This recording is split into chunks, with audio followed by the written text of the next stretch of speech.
licensing through the United Kingdom, through the UK, to practice law in the United States. And who owns the U.S.? Who owns the IRS? It's the British. We're paying them slave taxes. And so, yeah, you wake up when you realize everything that you believed is true is a lie.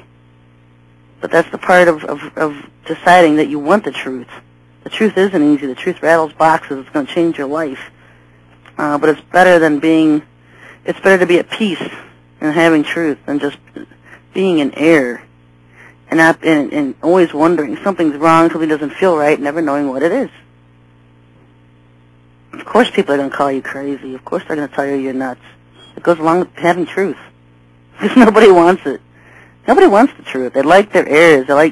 They like being cozy in the things that they've always believed to be true. They don't want to be told that they're wrong. They don't have to start giving up their own truths for somebody else's. I mean, for the heart of a truth seeker, what it really comes down to is throwing out everything you've ever known and just starting all over. And it's never too late. Never too late. Just throw out everything you know and tell the Lord, start over. Start teaching me again. Teach me yourself. I want you to teach me the truth this time. I want you to lead me in the truth of all things. And you just start all over again. No, it's not easy, but at least it's the truth. 260-356-2611, listener call-in line tonight. I'm only going to go for the first hour tonight. I don't think I'm going to go into the second half hour tonight. I'm just going to stick with the first hour here.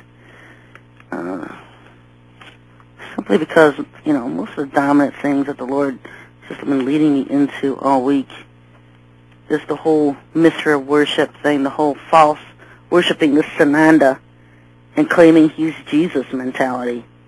So many in the churches today worshiping Sananda and calling him Jesus. Going along with a lot of these churches in the same breath that are dominant in teaching Pauline doctrines. Posted a forum. A buddy of mine, Ralph Roden, put up a new forum for the false apostle Paul. Now, I listed it at my blog spot at sherryschreiner.blogspot.com, and you can access his forum off of that link. Do not put www.sherryschreiner.blogspot.com. It goes somewhere else.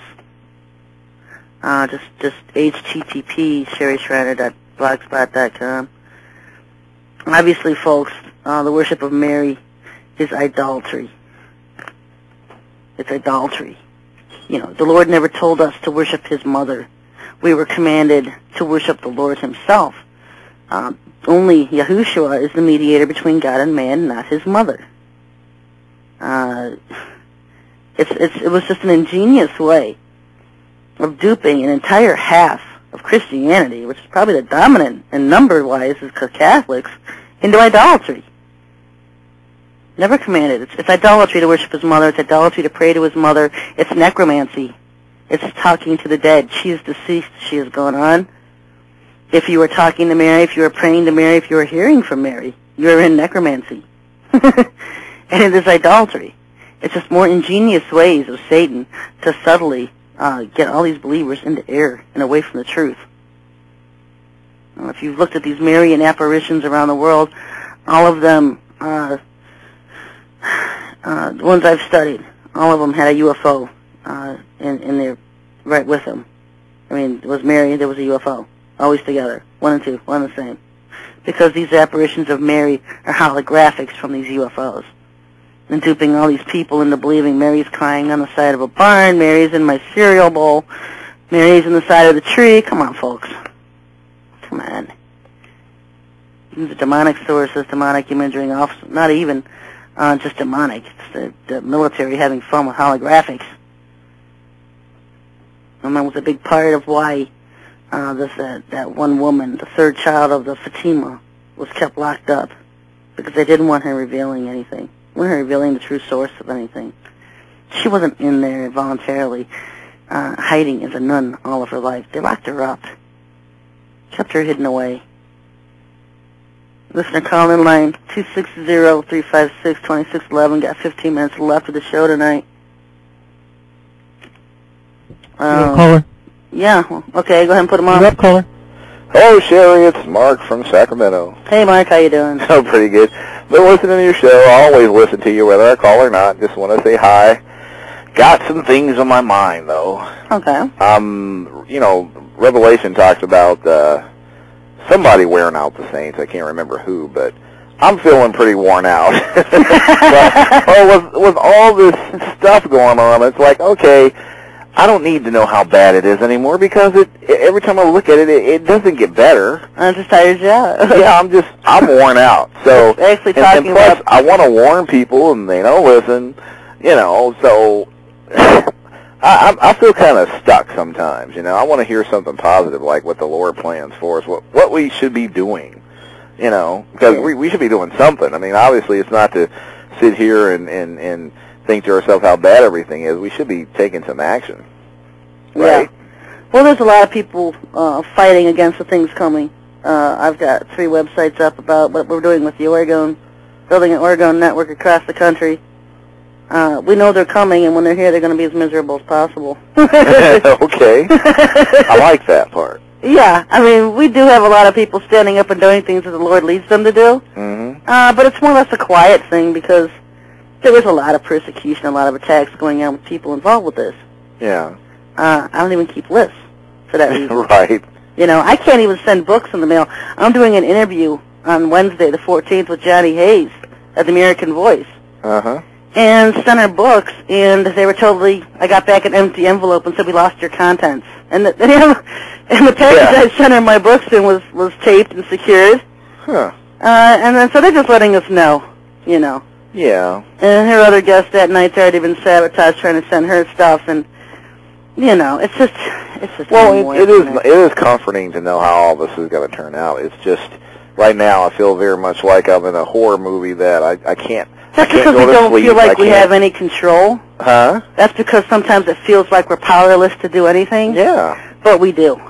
We are doing things in the background. Well, like I said, I feel like I've woken up into a horror movie. Yeah. It won't go off. You know what? I can't go to sleep and think of something else. Yeah. Well, you know what? He's not going to have 1 minute's peace the entire time he's here. Yeah. Which is... That's true. He's not going to have 1 minute's peace.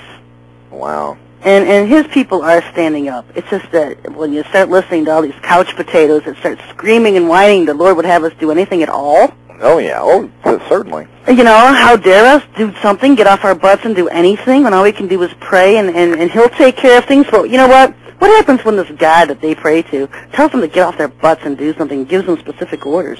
Well, they're not ready for that. No, they're not. They just want to attack everybody else who is. And it's sad. I mean, I don't know if I'm the best Christian or not. I don't think so. I'm always striving, you know. That's all I it pray takes. sometimes. That's all he wants. Huh? That's all he wants. Strive. Well, Strive yeah. after him. Well, I find that so many Christians that I talk to that can't see any of this, it's almost like Christ is some, you know, set of lollipops or something. That's the Jesus of Christianity. This is Sananda they're painting. They're well, you know what I mean? It's all very, it's all nice to say. I dress up nice and I bring my Bible to work and everybody wants me to witness to them and they leave it at that. And I try to tell them things. Oh, I don't want to focus on that. I just want to focus on love and bringing people to the Lord. I'm like, well, you're missing everything else. you know, seriously, and they just don't get it. Yeah. And it's not like I don't feel especially blessed because of the position I'm in. It's just I recognize what's going on. I see what's going on. I don't feel like I'm special in any way. I just wish people would wake up and pay attention to what's right in front of their face. That's what I really want. He can only lead those that will be led. He can only teach those that are teachable. Right. You know, and so we're always going to have divisions amongst the believers themselves. You know, the ones that are the high holy rollers who everybody else thinks I could never be like her. She's just religious. You know, and then you got the warriors that just, you know, leave everybody their own false visions, dreams, and interpretations and get to the war. Yeah. You know, we just get busy. Well, my thing now, because I know what I know, and